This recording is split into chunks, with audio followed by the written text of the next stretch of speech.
Declared extinct over 40 years ago, the thylacine continues to ignite controversy with countless reported sightings. Obsessed and convinced of its existence, enthusiasts have trekked over 1,000 miles in search of it. A recent breakthrough piece of information has reignited their hope. This video will share the compelling evidence that convinces them the thylacine still survives. There was a lot of excitement, and many eyewitness accounts about the thylacine, a now believed extinct marsupial predator from Tasmania. The enthusiasm drove many, including some excellent trackers, to attempt finding it, hoping they might be the lucky ones to actually spot it. The thylacine, once Tasmania's top predator, was often blamed for eliminating livestock after Europeans settled in the 1800s. Despite likely being feral dogs causing most damage, the Tasmanian government set bounties on thylacines, leading to about 3,500 being eliminated between 1830 and 1920. Even so, some believe the thylacine might still exist in remote Tasmanian areas. During a planned expedition, major wildfires threatened to stop the search. However, observing the fire patterns revealed a potential opportunity. The fires could drive wildlife into a narrow corridor, possibly including thylacines. By positioning cameras and traps in this corridor, they hoped to capture evidence of the elusive animal. Partnering with Nick Mooney, a respected biologist, added credibility to the effort. Mooney, unlike typical sensationalists, is a serious scientist who once reported seeing 2 thylacines, a claim taken seriously due to his reputation. Back in Tasmania, the team set up extensive equipment in hopes of capturing thylacine evidence. They observed various other wildlife, but found no conclusive evidence of thylacines, only a possible old den. Despite this, the quest continued with James Cook University in Cape York, where credible reports suggested possible thylacine sightings. The university's significant investment in the search, including deploying 2,000 trail cameras, hinted at a genuine possibility that thylacines could still be out there, encouraging further exploration of the uncharted Australian wilderness. During a chat with a tour guide, they learned that he claimed to have seen 4 thylacines in Cape York, a remote area far from Cairns. The guide described a moment at dawn when he saw 4 sets of red eyes and watched the creatures play with his dog. This led them to believe thylacines could still exist in the wild parts of Cape York Peninsula. After traveling to the area, they spoke with local Aboriginal elders about an animal known as the moon tiger, described similarly to a thylacine. Despite the promising description, no recent sightings had been confirmed. They set up cameras throughout the region, but only captured footage of native wildlife and invasive species like dingoes, which historically outcompeted thylacines. Feeling discouraged after no conclusive evidence in Tasmania or Australia, and still driven by the belief that thylacines might survive in remote populations, they considered searching in Papua New Guinea. However, they lacked the necessary information and resources, and plans were further disrupted when the TV show funding their expeditions was cancelled due to COVID. Despite setbacks, they remained determined to pursue any leads on the thylacine, even considering self-funding future expeditions. In pursuit of more information, they gathered historical reports and spoke with academics, but progress was slow. A potential lead came when someone planned an expedition to Western Papua during the pandemic, offering a chance to investigate thylacine sightings indirectly by using photos of various animals to gauge recognition among locals. This method aimed to discover if thylacines were possibly being spotted in the area without directly revealing the focus of their interest. These photos were all in black and white, consistent in style and appearance.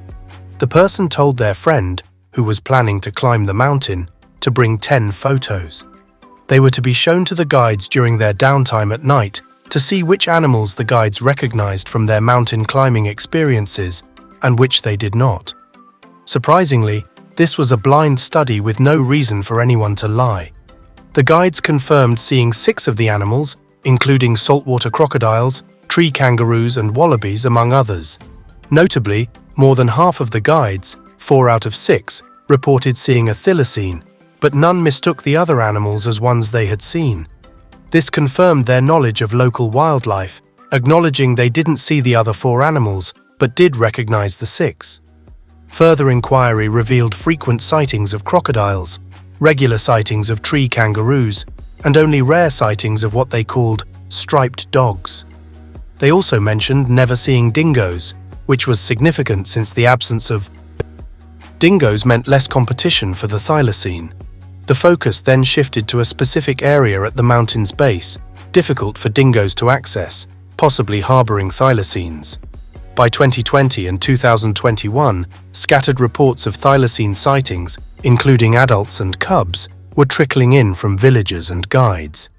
This led to a crucial breakthrough.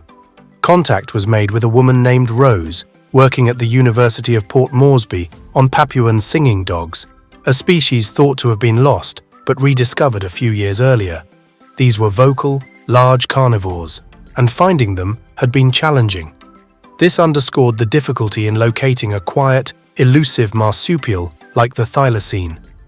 Following the previous successful approach, Rose was asked to conduct similar tests using the photos with locals to learn more about singing dogs and their genetics.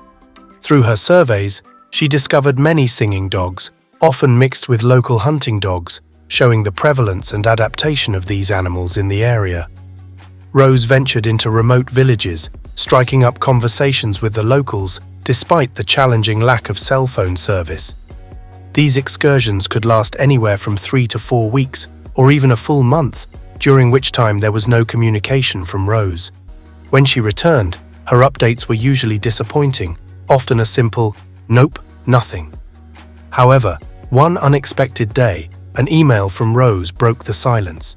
She reported a significant find. A local in a distant village claimed to possess a striped dog. The news sparked excitement, as striped dogs had been casually mentioned by villagers before, but this was different. The animal described mirrored the characteristics of the elusive thylacine, a creature of great interest and speculation. Eager to explore this lead, the person behind the email encouraged Rose to return to the village, armed with a camera to capture proof of this rare animal. Despite the logistical nightmares posed by the COVID-19 pandemic, which severely limited travel options, they managed to arrange for Rose's journey back to the village. Upon arrival, Rose was told by the villager that he had discovered 2 striped dog pups in a hollowed-out log, a site favored by thylacines for dens. Tragically, one pup died shortly after being brought to the village, but the other was raised at home. This surviving pup exhibited all the distinctive traits of a thylacine: unique stripes, an unusual gait, and different hind legs. Sadly, the story took a heartbreaking turn when the pup was eliminated by another village dog before Rose could document it. This incident underscored the stark reality of life in remote areas, where dogs are not pets, but practical tools for hunting and survival, and the harsh environment often leads to early and brutal ends for weaker animals. After the tragic demise of the striped dog, thought to be a thylacine, the villagers made a disheartening decision: to eat the animal. They cooked it, consuming what might have been a rare species, and discarded the remains. Among the remains, however, was a potential clue to the animal's identity. Rose discovered the charred bones, which were so badly damaged they were almost unrecognizable. Yet, amidst the wreckage, she managed to take a photo of a particularly distinct piece, a lower jaw that bore a striking resemblance to that of a thylacine. This jawbone photo, sent from Rose, was both thrilling and frustrating. It offered a glimpse of what might have been a real thylacine, yet without the physical jawbone, there was no way to confirm its identity scientifically. The photograph alone, taken in 2021, sparked a deep excitement and curiosity about the existence of the thylacine. The first-hand account from the villager who had raised the supposed thylacine added weight to the belief that it might still be out there, somewhere in the wilds of a remote region. This region, as it turns out, is extraordinarily secluded, characterized by rugged terrain that even dingoes, the native wild dogs, cannot navigate. The same challenging geography that protected the thylacine's potential hiding spots also makes it a formidable place for researchers to access. To properly explore this area, a significant expedition is required, one equipped not just with a few cameras, but with a comprehensive strategy involving extensive resources. The vision for this expedition is grand: The plan includes deploying around 2,000 camera traps across the valley, monitoring the area continuously for 3 months. The cost of such an endeavor is steep, nearly $5 million, factoring in the need for helicopters to access the most inaccessible zones. This substantial investment is driven by a commitment not to disturb the habitat or threaten the survival of any remaining thylacines. The location of this valley remains undisclosed to protect any potential wildlife residing there. The aim is not just to capture images or evidence of the thylacine, but to conduct a thorough survey that respects the ecological balance of the region. It's a dream fueled by the hope that the thylacine, against all odds, might still exist in a small, isolated population. This dream has evolved into a personal mission, a jewel in the sky, that compels a careful, well-equipped approach rather than a rushed or ill-prepared expedition. The planned expedition to Western Papua is set to be a major undertaking, involving a large team and an extensive array of equipment, and possibly extending over several months. The goal is clear: to conclusively determine whether the thylacine lives on in this hidden valley, or if it's merely a phantom chase spurred by tantalizing but inconclusive clues. This pursuit is not just a quest for answers, but a journey driven by a passion for conservation and a profound respect for one of nature's most elusive mysteries. Intrigued by the possibility of a thylacine still lurking in the remote wilds, what do you think the implications would be if they were discovered alive today? Drop your thoughts in the comments below.